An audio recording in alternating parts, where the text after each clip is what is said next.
विशाल राक्षस आ रहा था, इसका नाम विराध है। महाराज यह जो सूल लिया था उसमें 10 बाघ, 2 शेर, 10 हिरण, 2 सियार, इस प्रकार से मार करके एक ही में से गूंथा हुआ है। इतना विशाल है, इनको एक ही सूल में से लटकाए दौड़ा चला रहा है। इतना भयावह है कि इसको देख करके डर गए। और जब डर गए इस विराध को देख करके, तो विराध ने आकर के देखा प्रभु श्री राम है, भैया लक्ष्मण है और साथ में श्री जानकी जी हैं। तो उसने कहा कि तुम दोनों तपस्वी दिख रहे हो, तुम्हारी जटाएं हैं, बलकल वस्त्र पहने हुए हो, और ये साथ में स्त्री कौन है? और उसने राम जी को उपदेश देना शुरू कर दिया। उसने कहा तपस्वियों को स्त्री लेकर नहीं घूमना चाहिए। उस समय का राक्षस भी कहता था कि तपस्वियों के साथ स्त्री का होना ठीक नहीं है, तुम इस स्त्री को लेकर क्यों घूम रहे हो, तुम दोनों तपस्वी हो। उसने ऐसा ज्ञानोपदेश करना शुरू कर दिया। और यह स्त्री का रखना ठीक नहीं है, ऐसा कहकर सीता जी को पकड़ा और पकड़ करके दौड़ने लगा। अब तो दोनों भाइयों ने पीछा किया और पीछा किया और लगे भैया लक्ष्मण और राम जी बाण मारने।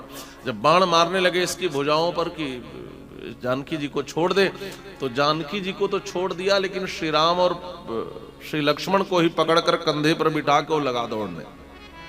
अब तो श्री जानकी जी रोने लगी। ह्रियमाणो तो काकुसौ दृष्ट्वा सीता रघुत्तमौ उच्चै स्वरेण चुक्रोसौ प्रगृह्य सुमहाभुजौ।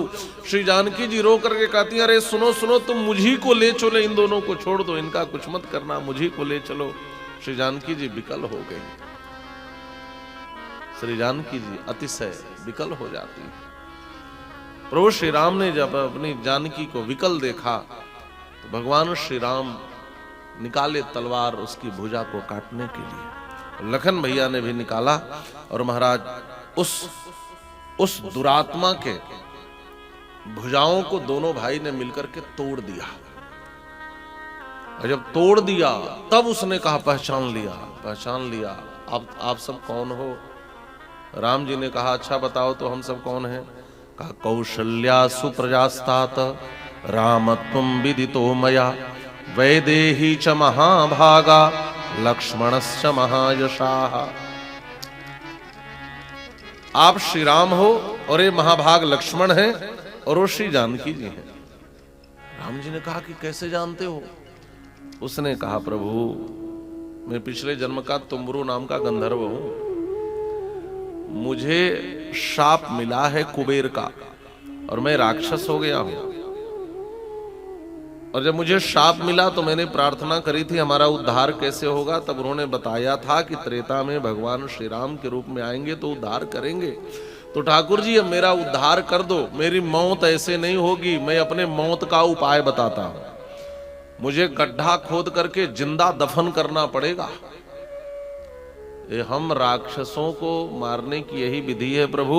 अवटे चापि माम राम निक्षिप्य कुशली ब्रज रक्षसाम गत सत्वानाम एष धर्म सनातना। ये हमारा धर्म है कि हमें दफन करो, हमें जलाना मत। ये हम राक्षसों का धर्म है दफनाया जाना।